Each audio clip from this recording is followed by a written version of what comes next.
도대체 이 나라는 어떻게 살아남은 걸까? 13세기 몽골, 16세기 일본, 17세기 청나라, 20세기 일본 제국, 그리고 21세기 IMF까지 수백 년 동안 끊임없이 침략당한 한 나라가 있습니다. 그런데 믿기지 않게도 지금은 세계 10위권 경제대국의 BTS와 반도체, K푸드로 지구촌을 사로잡고 있죠. 도대체 어떻게 이런 일이 가능했을까요? 하버드 대학교의 한 교수가 이 질문 하나로 인생이 뒤바뀌었습니다. 한국을 연구하다가 그만 한국에서 제2의 인생을 시작하게 된 건데요. 침략을 넘어선 나라, 대한민국. 이 이야기를 끝까지 보신다면 여러분도 한국의 진짜 힘이 무엇인지 알게 되실 겁니다. 1초만 투자해서 좋아요, 구독 부탁드립니다. 지금부터 한국이 어떻게 전 세계를 놀라게 했는지 알려드리겠습니다. 2008년 글로벌 금융위기가 터졌을 때 저는 하버드 대학교에서 경제사학을 강의하며 전 세계 경제 체계의 붕괴와 회복 과정을 분석하고 있었습니다. 그 당시 수많은 나라가 흔들리고 있었고 경제적 붕괴는 전염병처럼 퍼져나갔습니다. 하지만 제 눈을 사로잡은 한 나라가 있었습니다. 그 국가는 상상을 초월하는 속도로 회복했고 오히려 위기를 기회로 전환하며 오히려 더 단단해졌습니다. 바로 대한민국이었습니다. 저는 마이클 스턴버그입니다. 하버드 대학교에서 경제사와 국제정치 경제를 연구해 온 지 30년이 넘었습니다. 수많은 국가들의 흥망성쇠를 자료로 접해왔지만 이처럼 극적인 반전과 끈질긴 회복력을 보인 나라는 드물었습니다. 처음엔 단순한 호기심이었습니다. 왜 한국은 이렇게 강한가? 하지만 곧 제 연구는 훨씬 더 깊은 질문으로 향하게 되었습니다. 이 나라는 어떻게 끊임없는 침략과 지배, 내전과 고난을 이겨내고 지금의 경제 강국이 되었는가? 이 질문은 저의 학문적 호기심을 넘어 인간에 대한 근본적인 이해로 확장되었습니다. 저는 곧장 연구를 시작했습니다. 자료를 모으고 논문을 읽으며 역사적 사건들을 다시 조명했습니다. 고려시대의 몽골 침략, 임진왜란과 병자호란, 일제강점기, 그리고 한국전쟁까지. 한국의 역사는 말 그대로 침략의 역사였습니다. 1231년 몽골 제국이 침략했을 때부터 1592년 일본의 대대적인 침공, 1636년 청나라의 병자호란, 그리고 20세기 일본 제국주의의 식민 통치와 이어진 한국전쟁까지 그야말로 절망의 반복이었습니다. 하지만 이 나라는 무너지지 않았습니다. 오히려 매번 재건했고 다시 일어섰습니다. 문화도 정체성도 지켜냈습니다. 전 세계 역사에서 이런 사례를 찾기란 매우 어렵습니다. 침략의 역사 속에서도 민족성을 지켜낸 민족. 그것이 바로 제가 연구하고 싶었던 대한민국이었습니다. 저는 단순히 문헌으로만 이 나라를 이해할 수 없다고 생각했습니다. 그래서 직접 한국을 방문하기로 결심했습니다. 제 연구는 점차 단순한 경제 분석을 넘어 정체성과 생존력, 집단, 기억에 대한 탐색으로 확장되고 있었습니다. 한국인들은 도대체 무엇을 믿으며 이 모든 시련을 버텨온 것일까요? 첫 방문은 서울이었습니다. 고층 빌딩과 IT 인프라, 질서정연한 교통과 치안, 그리고 무엇보다도 거리 곳곳에 남아있는 역사적 흔적들이 눈에 띄었습니다. 경복궁 앞에서 한국의 젊은 대학생들과 대화를 나누던 중 그들이 자신들의 과거를 어떻게 기억하고 있는지를 물었습니다. 놀랍게도 대부분은 자랑스럽게 조상의 저항과 회복을 이야기했습니다. 우리는 쉽게 무너지지 않아요. 그건 DNA에 새겨진 것 같아요. 한 학생이 그렇게 말했을 때 저는 가슴이 뛰는 것을 느꼈습니다. 그 후 저는 역사학자, 경제학자, 기업인, 정치가, 그리고 일반 시민들을 만나며 인터뷰를 이어갔습니다. 모든 이들이 과거를 단순한 아픔이 아닌 자산으로 간직하고 있었고 그것이 한국인들의 집단 심리에 깊이 각인되어 있다는 사실을 깨달았습니다. 그리고 이 나라에 몰려드는 외국인들의 이야기를 들으며 저 또한 더욱 이끌리게 되었습니다. 유럽, 동남아, 미국 등지에서 온 많은 사람들이 한국에서 새로운 삶을 시작하고 이곳에서 결혼을 하고 자녀를 키우며 제2의 인생을 설계하고 있었습니다. 그들이 말했습니다. 한국은 우리가 본 중 가장 안전하고 따뜻하며 가능성이 있는 나라입니다. 저는 이 이야기를 단지 논문에 담는 것으로는 부족하다고 느꼈습니다. 그래서 이 모든 경험을 사람들에게 알리기로 했습니다. 제가 직접 보고 듣고 느낀 이 놀라운 이야기, 침략을 넘어선 나라 대한민국. 이제 그 진짜 이야기를 들려드리고자 합니다. 저는 곧 침략의 상처가 이 나라에 남긴 가장 큰 유산이 무엇인지에 대해 자문하게 되었습니다. 그리고 그 답은 바로 교육과 공동체 정신에서 찾을 수 있었습니다. 과거의 나라를 잃은 경험이 있었기에 한국인들은 지식을 통해 자신과 자녀를 지키고자 했고 공동체 전체가 함께 살아남는 것을 최우선 가치로 여겨왔습니다. 어느 초등학교를 방문했을 때 벽에 적힌 문구가 인상 깊었습니다. 우리는 함께할 때 가장 강합니다. 바로 이것이 이 나라를 지금의 위치로 이끈 힘이라는 것을 저는 확신하게 되었습니다. 서울대학교 역사학과 김진호 교수와의 인터뷰는 제 연구에서 가장 큰 전환점이 되었습니다. 저는 서울의 한 전통찻집에서 김 교수님을 처음 만났습니다. 학자다운 조용한 말투 속에서도 확신이 담긴 그의 이야기는 제 사고를 완전히 뒤흔들었습니다. 고려는 몽골 제국의 침략을 받았을 때 수도를 강화도로 옮기고 무려 30년 넘게 저항했습니다. 당시 세계 최강국이었던 몽골에게 끝까지 완전한 항복을 하지 않고 형식적인 신하 관계를 유지하면서도 문화적 독립성과 정치 체제를 유지한 유일한 국가입니다. 이 설명을 들은 순간 저는 역사서에서만 보던 이야기들이 생생하게 눈앞에 펼쳐지는 듯한 느낌을 받았습니다. 단지 전쟁의 승패를 넘어 민족이 공동체로서 어떻게 생존하고 자신을 지켜내는지가 중요하다는 사실을 깨달았습니다. 그 후로 저는 더욱 깊이 한국의 저항 정신을 탐구하기 시작했습니다. 임진왜란과 정유재란 시기, 조선은 일본군의 침략으로 국토의 절반 이상이 초토화되었습니다. 그러나 이순신 장군이 이끄는 조선 수군의 저항은 세계 해전사에서도 유례를 찾기 어려운 전술적 승리로 기록되었습니다. 열세의 함선으로 일본 수군을 여러 차례 격파한 이순신 장군의 전략과 용기는 단순한 전쟁 이야기를 넘어서 한국인의 자존심이 되었음을 느낄 수 있었습니다. 저는 충남 아산시에 위치한 현충사를 찾았습니다. 비가 내리는 날이었지만 수많은 학생들이 조용히 줄을 서서 이순신 장군의 동상을 바라보는 모습을 보며 깊은 감동을 받았습니다. 단지 과거의 영웅을 추억하는 것이 아니라 지금도 그 정신을 계승하고 있다는 인상을 받았기 때문입니다. 또한 병자호란 이후 형성된 북권론 역시 매우 흥미로웠습니다. 청나라의 침공에 굴복한 후에도 조선은 오랜 시간 동안 복수와 자주 회복을 위한 논의와 시도를 이어갔고 그 속에서 민족적 자존감은 더욱 강해졌습니다. 이처럼 과거의 패배가 단순히 굴욕으로 끝나지 않고 다음 시대의 에너지로 전환되는 방식은 매우 독특한 집단 심리로 느껴졌습니다. 일제강점기 시절의 독립운동은 한국인의 집단 저항 정신을 가장 극적으로 보여주는 사례였습니다. 저는 독립기념관을 방문해 당시의 자료와 영상, 유물들을 직접 확인했습니다. 그 중에서도 1919년 3.1운동은 제 가슴을 울렸습니다. 무장한 일본군 앞에서 손에 태극기를 들고 대한독립 만세를 외치던 평범한 시민들의 모습은 자유에 대한 한국인의 본능적 갈망을 말해주고 있었습니다. 그 시절을 살았던 이들의 후손, 박상철 어르신과의 인터뷰는 저를 또 한 번 울컥하게 만들었습니다. 일본 순사들이 우리말을 쓰지 못하게 했지만 어머니는 밤마다 조용히 저에게 한글을 가르치셨어요. 우리가 글자를 잊으면 정신도 잃는 거라고 하셨지요. 그 말씀에서 한국인의 문화적 정체성에 대한 집념을 느꼈습니다. 정체성은 단순히 제도가 지키는 것이 아니라 사람들의 마음에서 이어지는 것이란 사실을 새삼 깨달았습니다. 이러한 역사적 사건들을 통해 저는 세 가지 중요한 한국인의 집단 심리를 발견하게 되었습니다. 첫째는 외세에 대한 강한 경계심입니다. 끊임없이 침략을 받아온 역사 속에서 한국인은 외부의 위협에 민감하게 반응하며 이를 경계하고 대비하는 능력을 발전시켜 왔습니다. 둘째는 위기 상황에서 놀라운 속도로 결집하는 집단주의적 성향입니다. 개인의 이익보다 공동체의 생존을 우선시하는 문화는 수많은 위기 속에서 공동체 전체가 생존할 수 있었던 비결이었습니다. 셋째는 끈질긴 생존 의지입니다. 어떤 상황에서도 포기하지 않고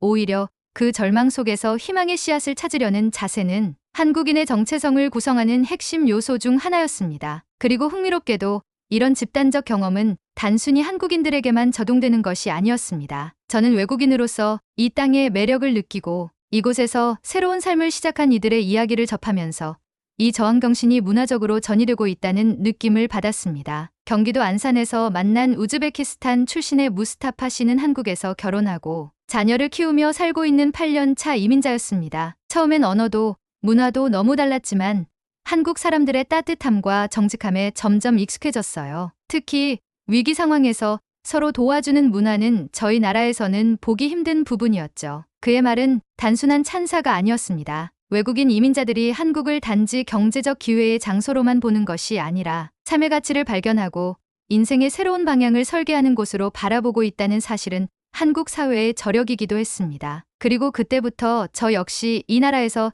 제 삶의 새로운 장을 꿈꾸기 시작했습니다. 단지 연구자로서 한국을 바라보는 것이 아니라 이 나라의 정서와 리듬 속에 들어가 살아보며 이들이 겪은 위기와 회복의 궤적을 제 자신에게도 적용하고 싶은 욕망이 피어오르기 시작했습니다. 한국의 역사를 연구하던 저는 결국 한 가지 불가사의한 질문에 다다르게 되었습니다. 이토록 깊고 긴 고난의 역사를 가진 나라가 어떻게 세계 10위권 경제 강국으로 도약했는가? 그 답을 찾기 위해 저는 경제발전의 현장으로 발걸음을 옮겼습니다. 서울대 경제학과 이정훈 교수님과의 인터뷰에서 놀라운 사실을 들었습니다. 1953년 한국전쟁 직후 한국의 1인당 GDP는 67달러에 불과했습니다. 지금의 최빈국들보다도 낮은 수준이었죠. 전쟁으로 폐허가 된 나라, 산업 기반도 없고 자원도 없던 나라가 불과 수십 년 만에 반도체, 조선, 디스플레이, 자동차 산업에서 세계적인 경쟁력을 갖게 된 것은 실로 기적이었습니다. 이정훈 교수님은 말했습니다. 한국의 경제 기적은 정부 주도하에 이뤄진 수출 중심의 산업화, 그리고 국민들의 헌신적인 참여가 어우러진 결과입니다. 하지만 그 이면에는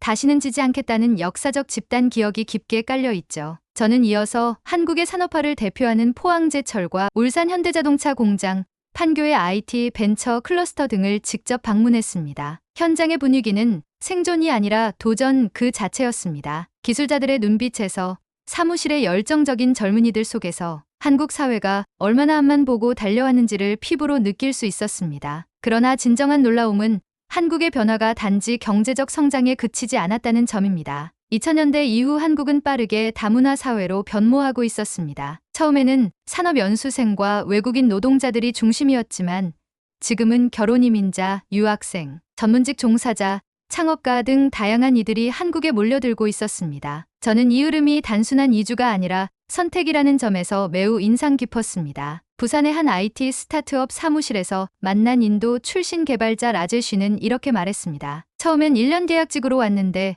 지금은 여기서 결혼하고 아이도 낳았습니다. 제 아내는 한국인이고 저는 한국 시민권을 신청할 계획입니다. 여기서 제 두 번째 인생이 시작된 셈이죠. 이 이야기를 들으며 저는 문득 제 자신의 상황을 돌아보게 되었습니다. 처음 한국에 왔을 땐 연구 목적이었고 잠시 머무는 일정이었습니다. 하지만 이제 저는 이 땅에서 제 삶의 방향을 새롭게 정의하고 있었고 라제쉬처럼 이 나라에서 삶을 이어가고 싶다는 생각이 진심으로 들었습니다. 다문화로의 전환은 생각보다 훨씬 자연스럽게 그리고 따뜻하게 진행되고 있었습니다. 경기도 안산의 다문화지원센터에서 만난 베트남 출신의 결혼 이민자 응우엔 티민 씨는 한국에서의 삶이 처음엔 쉽지 않았다고 말했습니다. 하지만 시간이 지나며 이웃들과의 관계가 깊어졌고 자녀가 학교에 다니기 시작하면서 진짜 가족으로 받아들여졌다고 했습니다. 처음에는 언어도 음식도 너무 달랐어요. 그런데 한국 사람들은 시간이 지나면 마음을 열어요. 도와줄 사람도 많고 이제는 이곳이 제 고향 같아요. 그녀의 말에 담긴 정은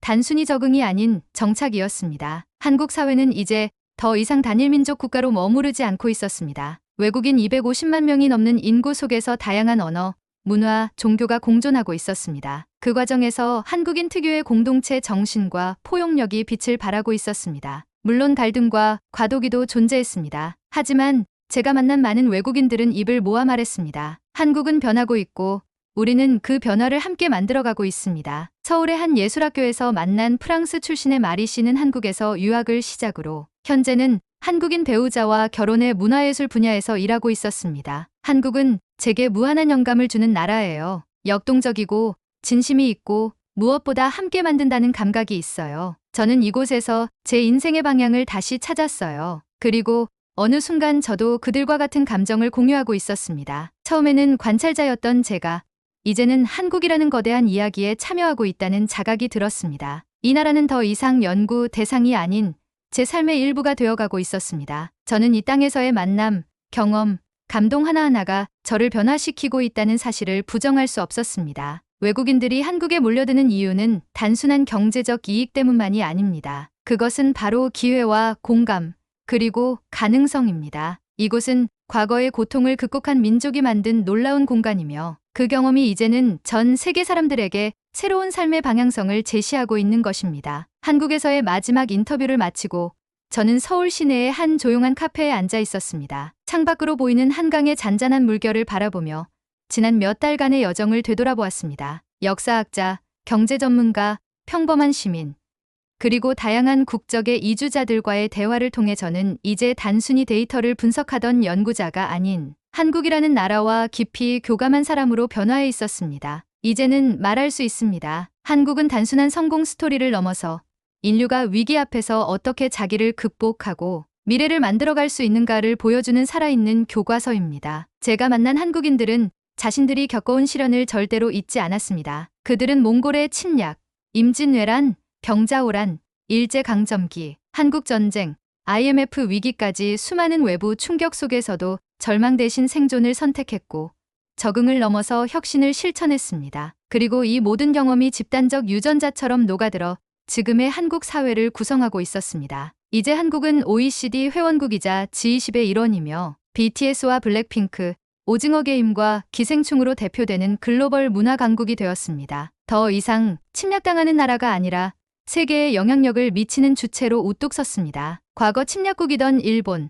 중국, 러시아와도 경제, 외교, 문화적으로 복잡하면서도 활발한 관계를 맺고 있으며 이들 나라에조차 한국의 발전 모델은 큰 관심과 경외의 대상이 되고 있습니다. 하지만 저는 또한 한국이 안고 있는 과제에 대해서도 솔직히 마주했습니다. 급속한 경제 성장으로 인한 소득 격차, 저출산과 고령화, 다문화 사회로의 전환에서 오는 갈등, 청년들의 취업난 등은 한국 사회가 지금 해결해야 할 주요 이슈들입니다. 특히 다문화화는 피할 수 없는 흐름이지만 이로 인한 사회 통합의 문제는 단순한 정책이 아니라 한국인들의 정체성과 공동체 의식의 진화를 요구합니다. 이 지점에서 저는 진심으로 감동하게 됩니다. 왜냐하면 제가 이 땅에서 직접 경험한 한국은 변화를 두려워하지 않는 나라이기 때문입니다. 위기의 순간마다 스스로의 약점을 직시하고 그것을 바꾸려 노력했던 한국인들의 모습은 한국의 미래에 대한 낙관을 가능하게 합니다. 저는 하버드 대학교에서의 연구 결과를 종합하며 한국 모델의 핵심 요소를 이렇게 정리했습니다. 첫째, 시련을 자산으로 전환하는 역사적 기억의 힘. 둘째, 교육과 인적 자원에 대한 극단적인 투자. 셋째, 국가적 위기를 기회로 전환시키는 유연성과 응집력. 넷째, 민족 정체성과 세계화의 균형을 이루는 문화적 정교함. 이 모든 것은 문서로만 담기 어려운 한국이라는 현장에서 직접 느껴야 하는 감각입니다. 그리고 저 역시 이제는 그 현장의 일부가 되었습니다. 저는 서울에서 연구를 마친 후 다시 미국으로 돌아갈 예정이었습니다. 하지만 머릿속에는 오히려 이곳에 남고 싶다는 생각이 강하게 자리하고 있었습니다. 이미 몇몇 한국 대학과 연구소에서 제게 포지션을 제안했고 몇 달 전에는 우연히 만난 한국인 여성과 진지한 관계를 이어가고 있었습니다. 그녀는 말했습니다. 이제 한국이 제게도 특별한 의미가 되었어요. 우리 같이 여기서 인생을 만들어가면 어때요? 그 말에 저는 대답하지 못했습니다. 눈앞이 아득해졌습니다. 수많은 이민자들이 그랬듯이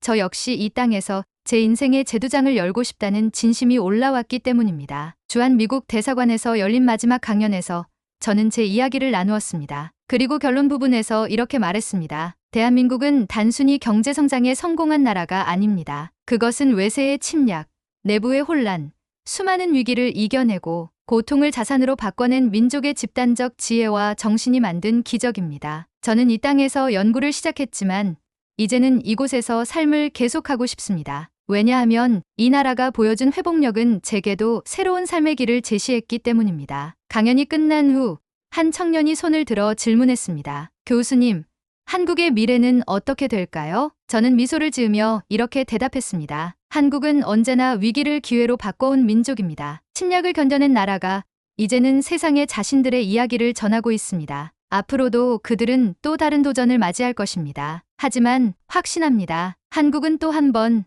세계를 놀라게 할 것입니다. 그리고 그때 저는 마음속으로 다짐했습니다. 이 땅에서 제 인생의 두 번째 이야기를 시작하겠다고. 이 나라는 그만한 가치가 있으니까요. 이 이야기를 보시고 여러분은 어떤 생각이 드셨나요? 한국의 역사와 회복력, 그리고 오늘날의 모습에 대해 여러분의 의견을 댓글로 나눠주세요. 외국인의 시선에서 본 한국, 여러분은 어떤 장면이 가장 인상 깊었나요? 이야기가 흥미로우셨다면 좋아요 한번 눌러주시고 앞으로도 이런 감동적인 스토리를 계속 보고 싶으시다면 구독과 알림 설정까지 부탁드립니다. 여러분의 관심이 다음 이야기를 만들어가는 큰 힘이 됩니다. 감사합니다. 여러분의 K 감동탐험입니다.